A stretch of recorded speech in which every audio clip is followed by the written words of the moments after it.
Bismillahirrahmanirrahim. Assalamualaikum warahmatullahi wabarakatuh. Alhamdulillahi rabbil alamin. Segala puja dan syukur kita kepada Allah subhanahu wa ta'ala. Dialah Allah, Rabb yang maha pengasih. Dialah Allah, Rabb yang maha penyayang. Dialah Allah, Rabb yang menguasai hari pembalasan. Dan dialah Allah, Raja di atas segala raja. Dialah Allah, Rabb yang menurunkan penyakit. Dan dialah Allah, Rabb yang menurunkan obatnya. Serta dialah Allah, Rabb yang mengangkat penyakit pada seorang hamba. Kemudian salam beserta salawat semoga tetap tercurahkan kepada baginda Nabi besar Muhammad SAW. Dialah Rasulullah, suri teladan kita. Beliau adalah teladan kita dalam kehidupan bermasyarakat, teladan kita dalam kehidupan berbangsa, teladan kita dalam kehidupan bernegara, teladan kita dalam kehidupan berumah tangga, termasuk teladan kita dalam hal di bidang pengobatan Bapak Ibu serta pemirsa di mana saja berada. Alhamdulillah, pada kesempatan ini kami akan mengangkat satu tema atau judul atau topik pada pembahasan kali ini, yaitu setiap penyakit ada obatnya. Setiap penyakit ada obatnya. Jadi apapun penyakit yang menimpa manusia di muka bumi ini, atau yang menimpa seseorang, atau menimpa seorang hamba, itu sudah pasti ada obatnya Bapak Ibu serta pemirsa di mana saja berada. Pernyataan ini dapat dipertanggungjawabkan berdasarkan hadis Rasulullah SAW, sebuah hadis yang bersumber dari Abu Zubair, dari Jabir bin Abdullah, bahwa Rasulullah SAW bersabda, "Likulli da'in dawa'un, fa idza usiba dawa'ud da'i bar'a biidznillah." Likulli da'in dawa'un, setiap penyakit ada obatnya. Fa idza usiba dawa'ud da'i bar'a biidznillah. Apabila penyakit itu cocok dengan obatnya, maka sembuhlah penyakit itu atas izin Allah Subhanahu wa ta'ala. Berdasarkan hadis Rasulullah SAW ini yang diriwayatkan oleh Muslim ini, maka dapat kita memahami bahwa apapun jenis penyakitnya, apakah jenis penyakitnya A, jenis penyakit B, jenis penyakit C, dan lain-lain sebagainya, maka sudah pasti Allah Subhanahu wa ta'ala menurunkan penyakit itu bersama obatnya. Itu artinya tidak ada satu penyakit pun yang Allah turunkan kepada manusia, kepada seorang hamba di muka bumi ini, kecuali Allah Subhanahu wa ta'ala menurunkan bersama obatnya. Contoh, para ahli berpendapat bahwa penyakit seperti autoimun tidak ada obatnya. Penyakit AIDS tidak ada obatnya. Penyakit diabetes tidak ada obatnya. Penyakit Parkinson tidak ada obatnya. Nah, ini para ahli berpendapat seperti itu. Autoimunkah, diabeteskah, Parkinsonkah, maupun penyakit-penyakit lainnya, itu semua namanya penyakit. Kalau kita merujuk pada hadis Rasulullah SAW yang ditegaskan di dalam hadis riwayat Muslim tadi yang kami sampaikan, likulli da'in dawa'un, setiap penyakit itu ada obatnya. Mengacu pada hadis ini berarti termasuk di dalamnya autoimun, diabetes, dan lain sebagainya, itu semua Allah Subhanahu wa ta'ala sudah pasti mutlak diturunkan bersama obatnya Bapak Ibu. Mutlak diturunkan bersama obatnya Bapak Ibu. Masya Allah. Nah, tentang hadis ini, kami dari pengobatan sains Indonesia melakukan satu pembuktian atau penelitian tentang hadis ini, bahwa likulli da'in dawa'un, setiap penyakit ada obatnya Bapak Ibu.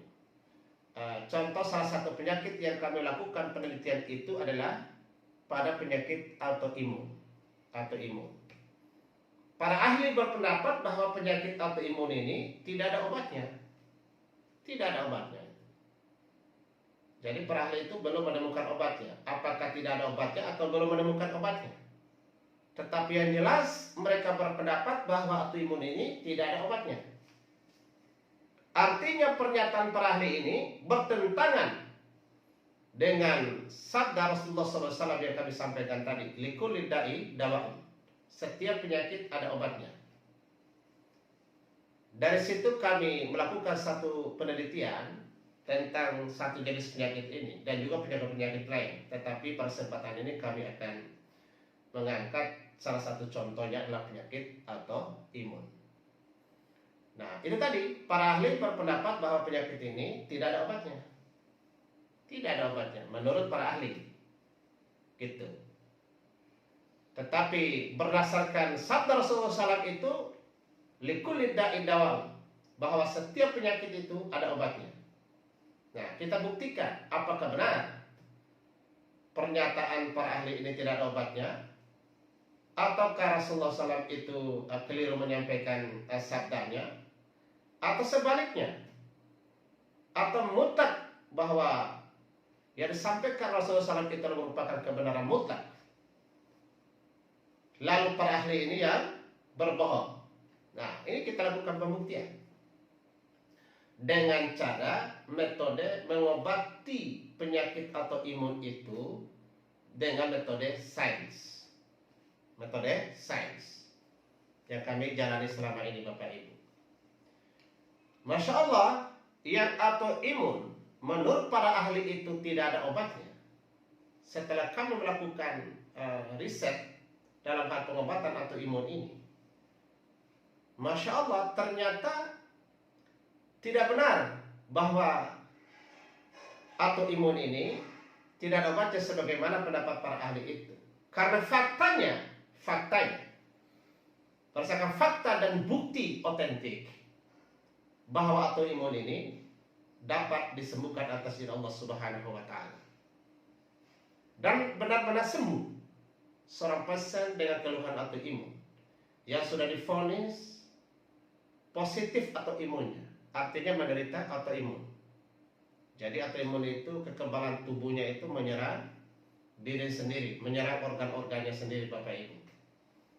Nah, jadi metode yang kami pakai adalah, jadi sebelum diterapi, pasien-pasien itu perlu melakukan lab dulu atau check up dulu tentang status autoimunnya ataupun penyakit-penyakit yang lainnya. Terungkap ternyata pasien ini memang benar bahwa dia adalah positif autoimun. Itu sebelum diterapi. Nah, setelah itu ini salah satu contohnya. Nah, bisa dilihat ini salah satu lab tentang status positif autoimun sebelum diterapi. Ini labnya, Bapak Ibu bisa menyaksikan ya. Ini labnya ini. Ini labnya. Ini statusnya positif autoimun. Ini sebelum terapi. Nah, lalu pasien ini kita lakukan terapi. Kita terapi pasiennya ini Bapak Ibu. Terapi. Saya terapi. Masya Allah, berdasarkan analisisnya 6 kali. Akhirnya dilakukan terapi. Biidznillah, setelah dijalani terapinya itu Bapak Ibu, maksudnya di terapinya di klinik sains ini. Lalu kemudian pasien yang menderita autoimun ini, kami merujuk kembali kepada dokter ahlinya yang ahli di bidang imunologi untuk melakukan check up atau lab kembali tentang status autoimun itu Bapak Ibu. Masya Allah, apa yang terjadi setelah dicek labnya itu? Status autoimunnya yang sebelumnya positif berubah menjadi negatif. artinya negatif, itu sembuh autoimunnya. Ini bukti labnya. Bisa dilihat, ini bukti labnya. Yang tadi kita tampilkan sebelumnya itu statusnya positif. Nah, setelah menjalani terapi di sini, di klinik sains ini, dirujuk kembali ke dokter ahlinya, dicek labnya, ternyata status imunnya berubah dari positif menjadi negatif. Ini contoh labnya Bapak Ibu ya, Masya Allah. Jadi dari sini dapat kita temukan dan terungkap, ternyata pendapat para ahli itu tidak benar, yang menyatakan bahwa autoimun itu tidak ada obatnya Bapak Ibu. Ini salah satu contoh yang kami tangani di sini Bapak Ibu. Jadi apa yang disampaikan Rasulullah SAW itu di dalam hadis yang diriwayatkan oleh Muslim yang kami sampaikan tadi, likulli da'i dawaun. Setiap penyakit ada obatnya. Jadi sabda Rasulullah SAW dalam hadis ini adalah mutlak, 100% benar. 100% benar. Dalam hal ini yang salah siapa? Ya, orang yang berpendapat tidak ada obatnya. Tapi berdasarkan bukti dan fakta, atau fakta dan bukti otentik yang dapat dipertanggungjawabkan, bahwa sabda Rasulullah SAW ini adalah 100% mutlak benar. Itu Bapak Ibu. Jadi seperti itu. Jadi tidak ada penyakit yang tidak ada obatnya. Jadi mindset ini harus kita rubah. Jangan kita bertahan pada satu mindset yang keliru Bapak Ibu. Mindset yang keliru itu, prasangka yang tidak benar itu harus kita rubah kepada prasangka yang benar sesuai sunnah Rasulullah SAW. Artinya dalam hal pengobatan itu kita harus totalitas bersandar kepada Allah Subhanahu wa Ta'ala. Jangan bersandar kepada pendapat seseorang, atau jangan bersandar kepada obat dan sebagainya. Benar bahwa kita berobat, tetapi dalam keyakinan kita sebagai seorang muslim adalah harus totalitas bersandar kepada Allah Subhanahu wa Ta'ala. Bil khusus dalam hal pengobatan ini Bapak Ibu.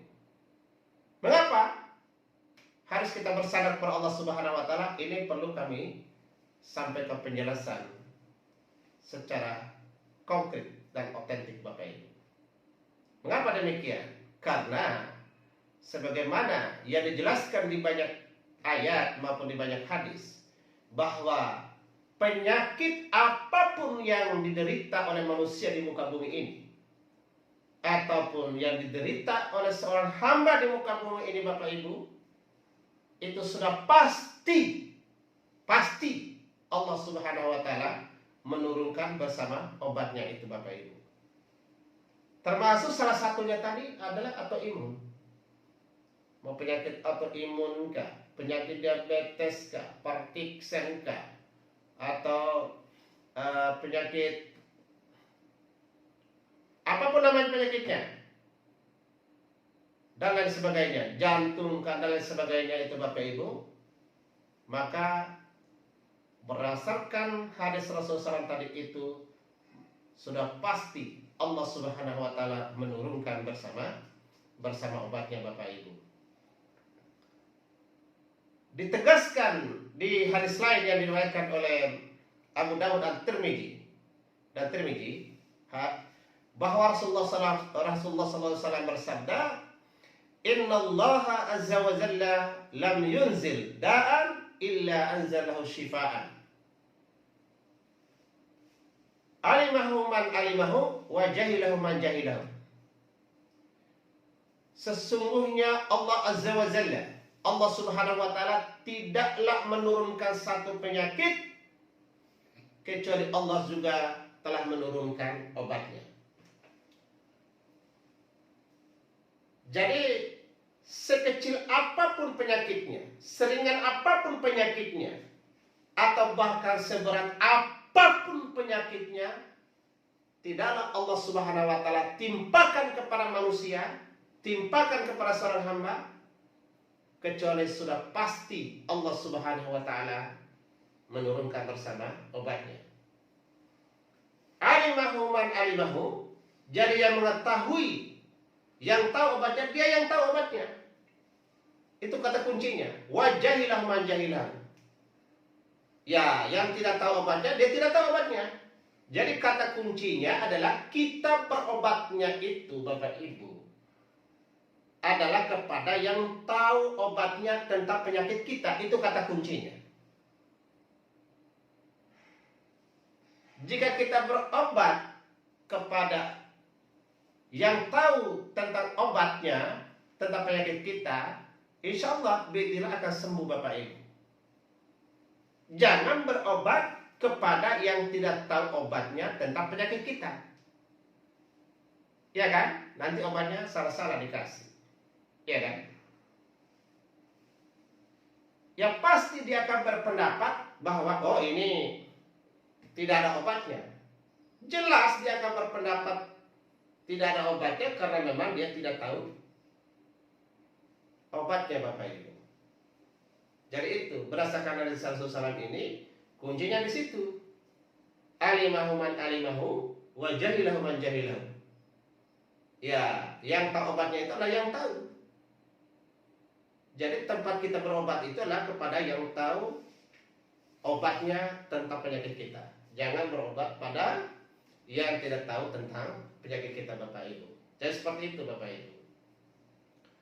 Nah, jadi kembali kepada autoimun tadi, Bapak Ibu, perlu kami sampaikan bahwa ternyata setelah kami melakukan penelitian, menemukan hal-hal yang tentang autoimun tadi itu, mengapa seseorang itu menyebabkan autoimunnya itu tidak seimbang atau menyerang tubuhnya sendiri, memakan tubuhnya sendiri sebagainya, ternyata terungkap pada pasien-pasien yang mengalami penyakit autoimun itu, Bapak Ibu. Apa yang ditemukan oleh kami di sana yang menjadi penyebab bahwa seseorang ini mengalami autoimun? Ternyata organ-organ atau yang disebut dengan anatomi daripada sebagian daripada anatomi para pasien autoimun itu mengalami keluhan. Keluhan, Bapak Ibu, ada keluhan, ada yang masalah di lambungnya, masalah di livernya, masalah di jantungnya, masalah di parunya, dan lain-lain sebagainya. Ini yang menjadi persoalan, keluhan-keluhan ini, Bapak Ibu. Nah, yang kami temukan seperti itu, sehingga menyebabkan imunnya itu tidak seimbang. Itu, Bapak Ibu. Nah, sehingga peran daripada metode pengobatan sains ini adalah bagaimana organ-organ ini atau anatomi-anatomi yang mengalami keluhan pada seorang pasien, baik itu yang mengalami penyakit autoimun maupun penyakit-penyakit yang lain, itu diperbaiki semuanya. Diperbaiki. Kalau masalah di jantung, diperbaiki jantungnya. Masalah di paru-paru, diperbaiki paru-parunya. Masalah di lambung, diperbaiki lambungnya. Masalah di liver dan lain sebagainya, itu diperbaiki, Bapak Ibu. Diperbaiki. Nah, ketika ini diperbaiki dan sehat anatomi-anatominya ini, Bapak Ibu, dan klasifikasi itu bukan sepihak dari kami, tetapi harus mengacu pada lab kedokteran sebagai alat ukur. Lab itu adalah sebagai alat ukur apakah penyakitnya itu masih atau penyakitnya sudah diangkat oleh Allah Subhanahu wa taala, Bapak Ibu. Nah, ketika anatomi-anatominya ini diperbaiki anatominya ini, Bapak Ibu, dan seimbang anatominya, insya Allah yang tadi imunnya itu atau kekebalan tubuhnya menyerang dirinya sendiri, memakan dirinya sendiri, itu menjadi stabil, Bapak Ibu. Atau yang kekurangan imunnya juga bisa distabilkan di dalam dengan metode pengobatan sains ini, Bapak Ibu. Jadi seperti itu. Nah, ketika organ-organ ini sudah diperbaiki, semuanya dan sehat walafiatnya, secara otomatis yang namanya autoimun itu akan kembali normal. Dan jika di lab yang sebelumnya itu positif, berubah menjadi negatif Bapak Ibu. Jadi seperti itu. Nah, karena konsep sehat itu adalah Allah Subhanahu wa taala menjadikan tubuh kita ini kan rapi, tersusun dan seimbang. Artinya memang harus ya seimbang Bapak Ibu. Untuk seimbang itu jelas seluruh organ ini harus sehat. Dari kaki sampai kepala ini sehat Bapak Ibu, baru seimbang dan sehat. Insya Allah ya. Baik Bapak Ibu. Jadi demikian yang dapat kami sampaikan kesempatan ini. Mudah-mudahan yang sedikit ini dapat bermanfaat Bapak Ibu serta pemirsa di mana saja berada, bahwa kami membuka praktek pengobatan sains itu di perumahan Keranggan Permai Jati Sampurna, Bekasi, tepatnya di depan Plaza Cibubur ya, depan Plaza Cibubur, Transyogi Plaza Cibubur, di sini Bapak Ibu. Jadi metode yang kami pakai di sini adalah itu tadi, merangsang energi elektrik yang terhubung dengan sistem anatomi tubuh yang mengalami keluhan, dan dirangsang energinya, elektriknya itu. Keluhan apa saja itu bisa disembuhkan, insya Allah ya. Jadi merangsang energi elektrik yang terhubung dengan sistem anatomi tubuh yang mengalami keluhan. Jadi tujuan pertama, pembakaran penyakit. Yang kedua, menaikkan imun serta menguatkan imunnya untuk melawan bakteri, virus maupun penyakit. Di mana dirangsanya? Dia di punggung. Insya Allah apapun keluhannya, dirangsanya di punggung. Bagi Bapak Ibu yang di rumah, jadi tetap semangat untuk ikhtiar ya, untuk ikhtiar. Jangan sampai kita berpersangka yang ini tidak obat. Nah, ini tidak benar. Jadi kita harus kembalikan totalitas kita, keyakinan kita kepada Allah Subhanahu wa taala berdasarkan hadis yang kami sampaikan tadi. Baik Bapak Ibu serta pemirsa di mana saja berada, terima kasih atas segala perhatiannya. Syukran barakallahu fikum. Mohon maaf atas segala perhatiannya. Wabillahi taufiq wal hidayah. Assalamualaikum warahmatullahi wabarakatuh.